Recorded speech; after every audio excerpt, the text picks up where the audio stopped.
Voltamos aqui com a nossa coluna de Direito Imobiliário e Urbanístico, o momento em que eu saúdo o Dr. Vitor Hugo, saúdo o Ney, saúdo o Santos, saúdo você, caro telespectador, que nos assiste aqui semanalmente, nos acompanha na coluna,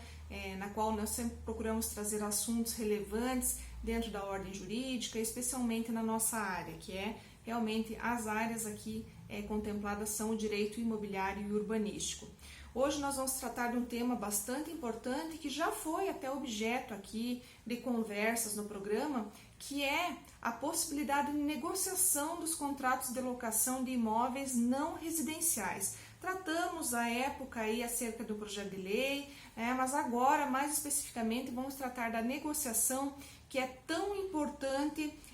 diante desse panorama pandêmico, porque nós não sabemos quando efetivamente nós teremos aí uma solução para o problema. Então, nesse sentido, considerando os inúmeros decretos do poder público que estão sendo emanados aí pelo país afora e até mesmo pelos riscos que nós temos até aqui, seja na nossa cidade ou em outras de lockdown, que é o que acaba inviabilizando por completo o desenvolvimento de qualquer atividade, nós temos que sempre nos debruçar sobre aqueles assuntos que acabam sendo o calcanhar de Aquiles, especialmente aqui no caso das locações não residenciais. Porque quando nós falamos de locações não residenciais, nós nos voltamos especialmente aqui para os shopping centers, porque via de regra estão sendo levadas inúmeras demandas ao Poder Judiciário, visando seja a resolução dessas avenças pactuadas, seja então aí a sua revisão. Nem sempre a solução encontrada tem sido a mais adequada, mesmo porque quando você tem que levar ao crivo do Poder Judiciário uma análise como essa, nem sempre o posicionamento que se terá será aquele que se espera obter. Por isso, então, nós salientamos aqui a importância da negociação nesse ponto para que nós não tenhamos que submeter essa situação ao Poder Judiciário, até porque as inúmeras demandas que sobrecarregam também impedem uma prestação jurisdicional rápida e efetiva, o ponto em que realmente almejamos. Então, nesse aspecto, nós vamos tratar aqui um pouquinho da teoria da imprevisão, que se ela se aplica ou não em casos como esse. Então, a aplicabilidade ou não dessa teoria da imprevisão em tempos de Covid. Como se sabe, no direito, inclusive imobiliário, se sustenta muito, em especial aí em relação às locações, eu posso me servir ali dos dispositivos que constam na própria legislação específica, que é o regramento das locações, a lei do inquilinato, que me possibilita rediscutir, ou então resolver, que é extinguir a avença, ou então até mesmo poder revisar aquilo que foi praticado inicialmente. Então, nestes casos, como o objetivo maior aqui seria justamente manter esta avença, os artigos que estão lá contemplados pela própria lei do inquilinato nos dão essa possibilidade, quando já determinam ali que as partes podem repactuar aquela avença de acordo com a situação. Além do que, claro, o próprio Código Civil também nos dá essa possibilidade quando trata especificamente da onerosidade excessiva, do fato do evento extraordinário que pode vir aí a necessitar ou a demandar essa revisão desse contrato. Como a premissa é manter o contrato, até porque nós somos positivos e sempre esperamos que isso vá passar, que é só um momento, então o que se tem em mente é a revisão. Revisando esse contrato, então se espera que as partes envolvidas possam realmente buscar uma justa medida para o seu problema. E quando eu falo de shopping center, e até você pode me perguntar, tem tanta situação que envolve o não residencial? Tem sim, mas o shopping center aqui a gente traz porque existe uma triangulação.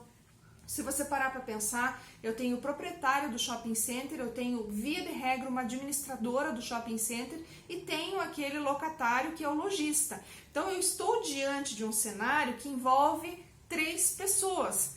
que dependem daquela locação para se manter ou não com o imóvel. O lojista depende da locação e depende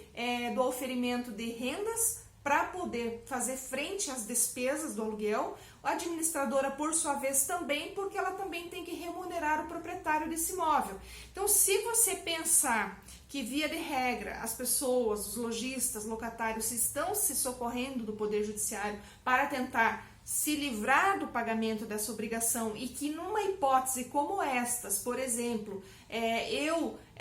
o proprietário ou então a administradora me furtarei do recebimento desses valores mensalmente, o judiciário não seria uma melhor solução nesse primeiro momento. Por isso que nós trazemos com tanta força a possibilidade de negociação dessa avença. Nessa negociação poderá ser então invocado como eu quero fazer, como eu posso fazer, e não simplesmente me negar ao pagamento, que é o que se busca via de regra, e daí porque não se obtém o resultado que necessariamente se espera com aquela demanda, porque a depender do ponto de vista que o juiz do caso venha a ter ou venha a adotar, o entendimento que venha a adotar, eu posso realmente não ter aquela demanda sendo julgada procedente, e aquela liminar especialmente, porque quando se ingressa com esse tipo de ação visando essa suspensão dos pagamentos, não se pode esperar que o juiz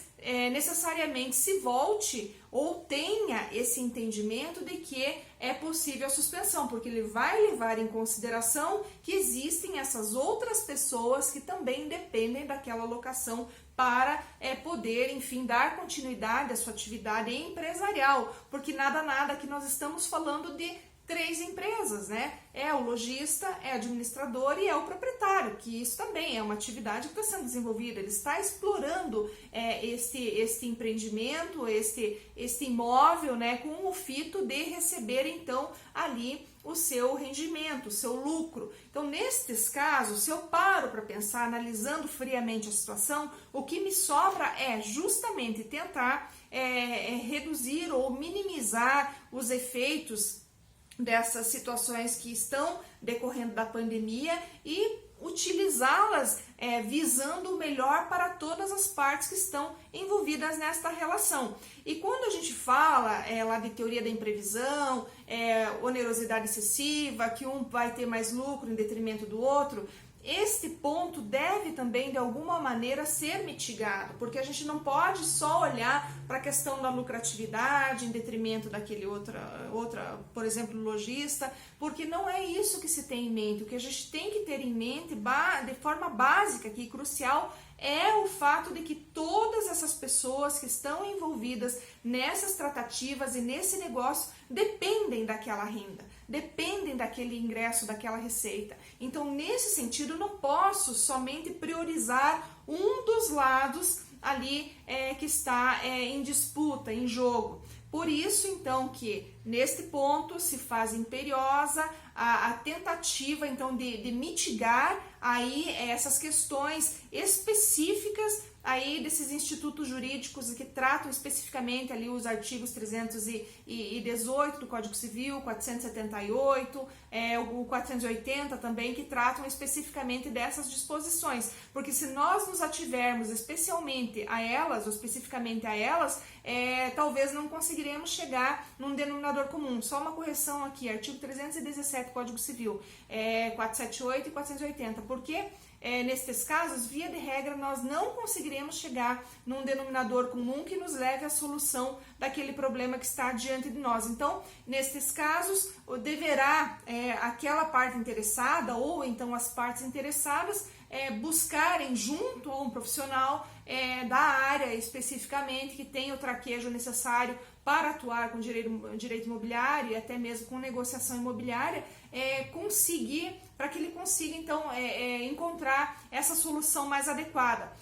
Para tanto, até para iniciar essa tratativa, seria muito importante também que esse interessado, esse lojista, esse locatário, notificasse então a parte ali, a administradora daquele imóvel, ou então o proprietário daquele imóvel, para que então ali pudesse consignar a sua proposta de revisão, como ele gostaria que aquela avença fosse então